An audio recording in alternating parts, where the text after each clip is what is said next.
The Moon. It's our nearest neighbor in space, and data we gather from its features can tell us a lot about the rest of our solar system.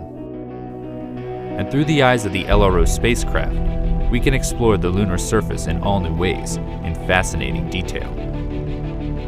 Our tour begins on the western border, where the near side of the Moon meets the far side. The enormous feature is a lunar crater, and it's known as the Oriental Basin. Here, LRO's terrain map combines with surface gravity measurements from the Grail mission. This data reveals structure in the lunar crust beneath the surface, giving us a window into the geologic features of the Moon's interior. Our next location receives little direct sunlight and has some of the coldest recorded temperatures in the solar system, the South Pole. The highlighted spots signify potential water ice based on temperature readings from LRO's Diviner instrument and reflectance from its laser altimeter LOLA. LOLA also allows us to peer into the darkness of Shackleton Crater by bringing us this digital elevation model. It's 21 kilometers wide and 4 kilometers deep, but it pales in comparison to the largest known impact crater in the Earth-Moon system, the South Pole Aitken Basin. Sitting on the far side, it's 2,500 kilometers across and 13 kilometers deep.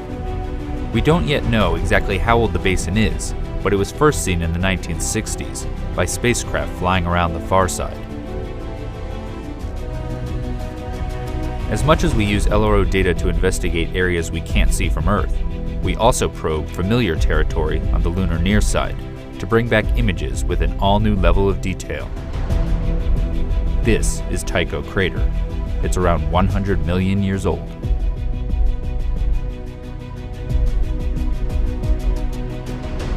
Here, the Lunar Reconnaissance Orbiter camera captures the central peak with a 100-meter wide boulder at the summit, the origins of which are still a mystery. Continuing across the Moon's near side, we will arrive in an area ripe for future exploration due to the diversity of impact and volcanic materials. It features a prominent crater so bright it's not only visible through telescopes, but also to the naked eye.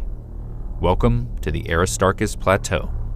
Here, infrared shows the mineral pyroxene in orange and a splash of plagioclase in blue from Aristarchus crater. This region can tell us a lot about the rich volcanic history of the Moon. As much as we study the Moon looking for sites to visit, we also look back at places we've already been. This is because the new data that LRO is gathering helps us reinterpret the geology of familiar places, giving scientists a better understanding of the sequence of events in early lunar history. Here, we descend to the Apollo 17 landing site in the Taurus Littrow Valley, which is deeper than the Grand Canyon. The path the astronauts took over the course of 3 days is shown. The Lunar Reconnaissance Orbiter camera is even able to capture a view of the bottom half of the Apollo 17 lunar lander, which still sits on the surface, as well as the rover vehicle. These images help preserve our accomplishment of human exploration on the Moon's surface. Moving onward, we make our way to our final destination. This location contains regions that exist in permanent shadow, as well as ones that bask in nearly perpetual light. It's the North Pole. Detailed terrain measurements by LOLA allow scientists to model sunlight and shadow at the poles over decades and centuries.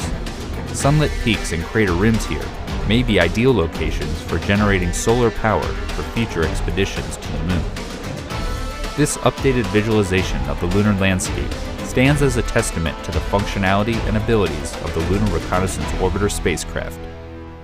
And as the mission continues to gather data, it will provide us with many more opportunities to take a tour of our Moon.